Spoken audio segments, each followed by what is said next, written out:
এই হচ্ছে ভারতের মেঘালয় রাজ্য। আর আমরা এখন যেখানে আছি আমাদের এই অংশটা হচ্ছে আমাদের সিলেটের জাফলং। জাফলং 0 পয়েন্ট বলা হয় এটাকে। এই পাশে হচ্ছে জাফলং 0 পয়েন্ট, আর এই পাশে হচ্ছে জাফলংয়ের যেই পর্যটন এরিয়াটা যেখানে আমরা ঘুরতে পারি।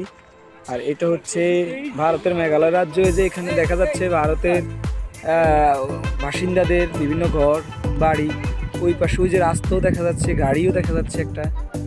আর এখানে হচ্ছে আমাদের বিডিআরের পক্ষ থেকে একটা সাইনবোর্ড দেওয়া আছে, বা সামনে বাংলাদেশ ভারত সীমান্ত অতিক্রম করার দণ্ডনীয় অপরাধ।